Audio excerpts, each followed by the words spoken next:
Hello, and welcome to another episode of Boxing with Paul. And today, I bring you Metro by T-Mobile's in-house headphones. Let's take a look at them.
This is the fifth and last headphones that we are testing out in our mini series, in which we test out budget headphones to see if more money really does mean a better product. And then, as I said earlier, these are Metro by T-Mobile's in-house earbuds, and these are available. You can find them on the website for as low as $14.99. Although you can find them in stores for $29.99, and I even saw some guy on eBay selling them down for as low as $9.95. So I'm gonna guess that these are around $10 to $15 range. I know I already opened this up, but before we continue getting in there even further, let's just go ahead and take a moment. I do appreciate the glossy cardboard that manufacturers do put on this, as it does catch your eye. In addition to that, I also am a fan of the clear plastic packaging that allows you to see just exactly what kind of earbuds you get and the kind of quality that you're gonna get with that as well. It says that we have a tangle-free flat wire cable, although in my experience, it doesn't matter what kind of cable they are, they're gonna get tangled regardless. And it's telling us it's compatible with a 3.5mm jack, which is what most people tend to have. And it says in the back, it says sleek and modern metallic styling combined with superior sound and quality. Inline microphone and control button allows for hands-free use of your phone, and 3 sets of gels included for a secure fit. Now, one thing in common that we saw with all of the really cheap headphones that were under $10 is that none of those included any accessories or included anything extra. Now, we see in here that in case the medium-sized earbud tips that are already pre-installed aren't right your size, you can always adjust them with either a smaller or a larger pair that comes in the box. We're gonna go ahead and put this aside. And now the earbuds themselves, let's go ahead and take them out of their plastic coffin. Okay. Now this is interesting. They feel nice. The cable feels nice and thick. It feels substantial. However, I think it's odd, or I think it's curious that it's a split cable all the way down to the 3.5mm jack. That's really weird. You would have thought that they would have. That's really weird. That's kind of cheap, actually. Again, it breaks off into the two earbuds over here, and as you can see, it's literally just the 2 wires, literally all the way down to here. And then let's analyze this one. I don't know how well you guys can see that. Let me see. Yeah, you guys see those little burrs?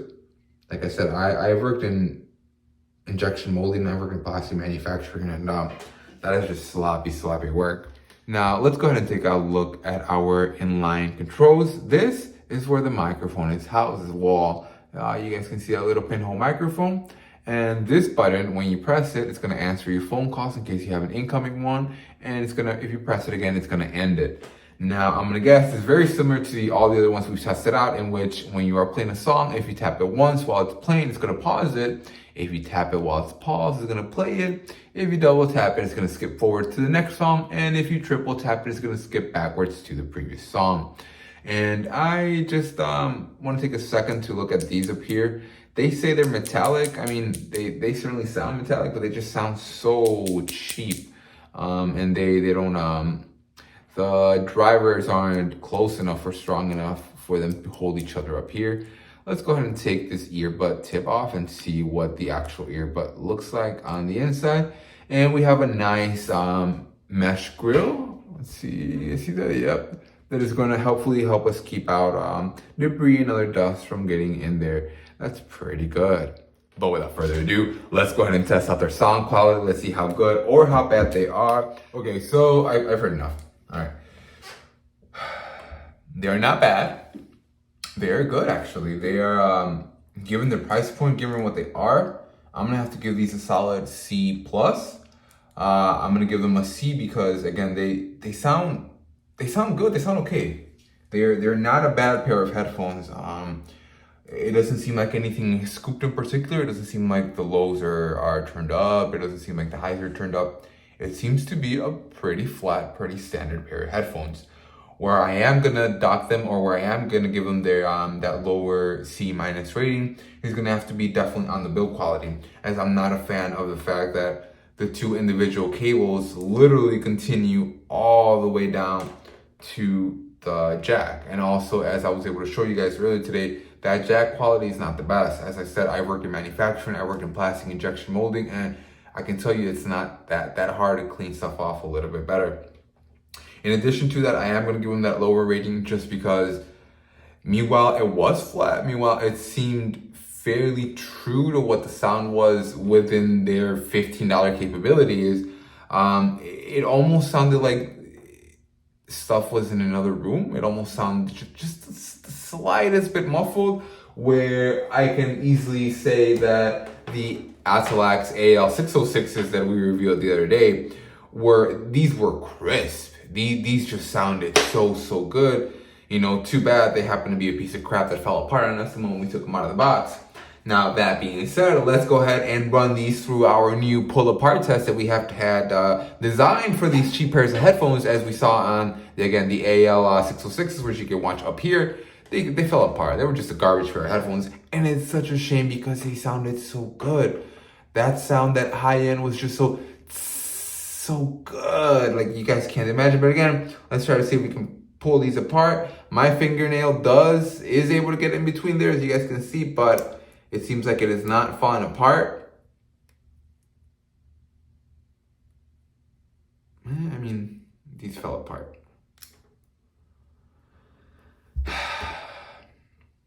I mean, I don't know. I don't think headphones like these should fall apart like that. And I don't know, guys. Like, I did this very same test on the music headphones that are some off-brand that are not available on most retailers, and those did just fine. Those did not fall apart on us. And then now these in-house headphones by Metro by T-Mobile literally fell apart on us just right now as well, as soon as we did that pull-apart test.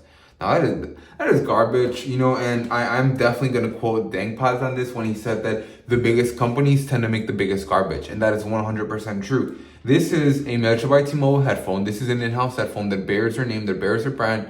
You would think they would put a little more money into R&D. You would think they would put a little more money into making sure that something like this would happen. If something has my name, you're gonna make sure that I don't want something like that falling apart. I mean, like, that's embarrassing. That truly, absolutely is.